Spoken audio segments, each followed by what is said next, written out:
This is Boomer Life on CL 650.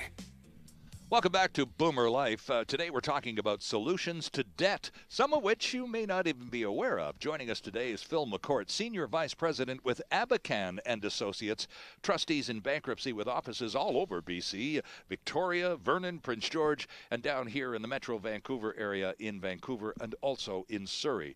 Phil, we talked a little bit before the break about consumer proposals, and we'll get more into that and what happens and how the process unfolds. But what's the big difference between a consumer proposal and the other major debt remedy, which is bankruptcy? The difference. Well, first of all, a proposal is avoiding bankruptcy. So you make a proposal and you're not going bankrupt. Okay. The proposal, the creditors have to do better in a proposal than they would in a bankruptcy. So the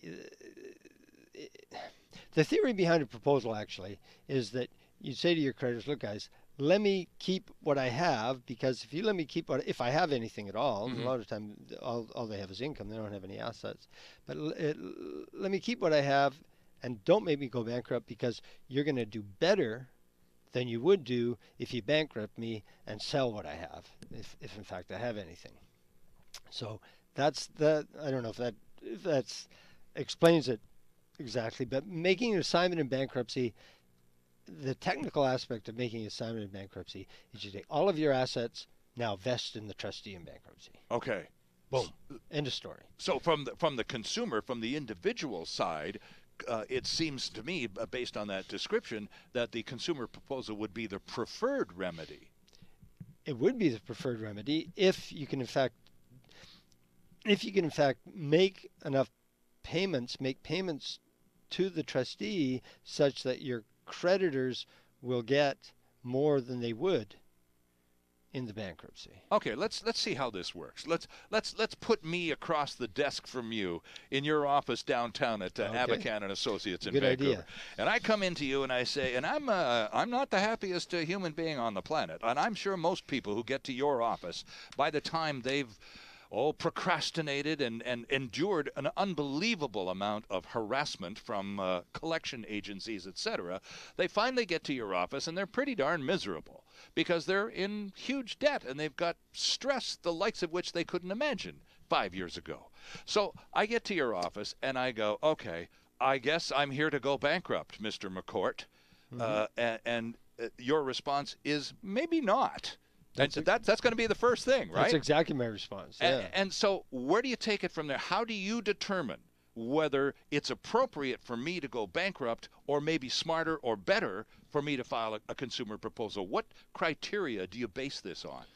The first thing I usually have to do is ask the person to stop asking questions and let me ask questions, because I'll ask the questions and then I'll get the answers I want and be able to tell you what your options are. Okay. And obviously, the first thing I need to know is how much, and to who do you owe the money. Okay. The next big question is, of course, what do you own? What assets do you have? I remember getting a call years ago when I was a neophyte for a guy who said he owed $40,000, and I said, "Do you own anything? Do you own anything?" And he said, "I got a boat." I said, "Well, how much is the boat worth?" "Oh, about 60 grand. So I said, "Well, sell your boat and pay your debts."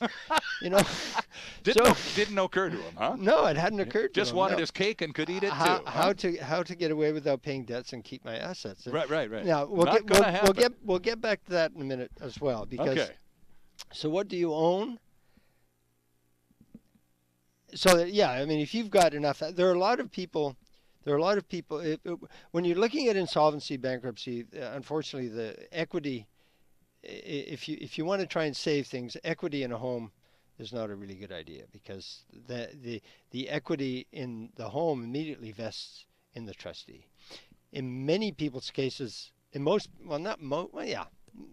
almost most people's cases who find themselves in a bankruptcy situation or insolvent situation, they don't have any equity in the home. Because they've used the home as an ATM, and that's part of the financial problem. That too, yes, that too. And this is where am I getting to here? It's just the idea of keeping your asset. If there's no equity in your home, and you're making mortgage pay. You own the home. You're making mortgage payments. Mm-hmm. Nobody can fault you for making. It's like paying rent, right? So you make your mortgage payments. Right. And there's no equity in the home. Then you get to keep your home. But you're really not keeping. You're keeping your home because you get to stay living there. Right. But there's not. It's not an. That's not an asset. That's not an asset. If you had equity in your home, all of a sudden the trustee would say, okay, I want that equity, and the trustee would get that equity one way or another, either sell the home or have somebody finance it out or whatever. Okay. Have the spouse finance it out. So that's a little bit of confusion. People say, do I get to keep my house? Well, but you see, when right back to the first meeting, I'm in your office and I'm across the desk from you. Now, all I've been doing for the last 2 years is enduring an unbelievable blizzard of harassment. I'm stressed. Every cent that I make is going. I'm living paycheck to paycheck. I am one miserable guy, and you suggest to me that if I have, well, you see, my first question to you, I think, is going to be, when do I get foreclosed upon? I'm going to lose my house. I'm going to lose my car. I don't have any assets. I owe so much money, and I got so many people chasing after me. I'm here in your office hoping you have a gun somewhere to protect me from these guys, because it's gotten to that point. People show up at a trustee office, and Phil, they're in pretty rough shape in some cases. And they are in some cases. And that first question you asked, when am I going to be foreclosed? Of course, the trustee has literally nothing to do with any foreclosure or anything. That'll only be the bank who holds the mortgage, who will do stuff, who will do that. But it's not as automatic as some people imagine it to be. Oh no, it sometimes takes months and months and months for a foreclosure to happen and be completed. Different topic really, but interesting. It does take months. Right. I mean, it can take, somebody can live for 9 months in a house. So what's the first thing that happens once I sit down, and I've gone to great lengths to tell you how miserable I am, and you've found out how much I owe and to whom, how much do I own, and in a lot of cases that's pretty flimsy, Not very much. if nothing. And then the next question, how much do I earn? How much do you make? You have a sense of my cash flow and my debt scenario. So now you have some kind of ability to assess the situation and decide, or help me, give me some advice as to whether a proposal or a bankruptcy is the appropriate route. That's right. And if you have no assets, let's just go with that. You have no assets. Right. You live in a house, but there's no equity, and there are exemption. There are other ways. You're allowed to keep $5,000 of equity in your car and things like that. Right. You're allowed to keep $4,000 of or a couple can keep $8,000 worth of furniture and appliances in their house. So there's those small things. They're allowed to keep those things. The trust. Then what I will do is I'll go through. Then I'll basically focus on how much money you bring in every month. Right. And if you're married, how much the household income is that comes in every month. And I will first of all have to paint the picture. I first of all have to look at what would happen in a bankruptcy. So if you did go bankrupt, what would happen? Okay. And generally speaking, you talk about cash flow, and yes, cash flow is important from somebody's ability to make payments, but the calculation of surplus income is, funnily enough, strangely enough, has little to do with cash flow. It has very little to do with money going out. It has everything to do with money coming in. Okay. And the calculation of surplus income, it's set out in the Bankruptcy Act. And if you make an assignment in bankruptcy, your surplus income is calculated based on the provisions in the Bankruptcy Act. Okay. And if you have, I won't get into the calculations, but if you have over $200 of surplus, what they call surplus income, in every month, then the chances are you're going to be bankrupt for, well, not the chances are, you will be bankrupt for 21 months. Then what I do is I calculate, okay, here's your surplus income, 21 months. How much are the creditors going to get out of your bankruptcy? We're already assuming you have no assets. I'm not assuming, but that's the story, the way we put this story together. Right, yeah. So how much are they going to get? How much are you going to pay in the bankruptcy to your creditors? Have to pay by law. Right, if you're a first timer, it's 21 months. Second timers, third timers, is different issue. They don't happen very often. Mm-hmm. How much are they going to get out of the bankruptcy after the trustees' costs? How much are they going to get in the bankruptcy? And then we go to a proposal. So in a proposal, in order to talk about a proposal, we have to find out how much the creditors will get in a bankruptcy. Okay. We figured it out. They're going to get 5 cents in a bankruptcy. Let's say 5 cents on the dollar, all the creditors.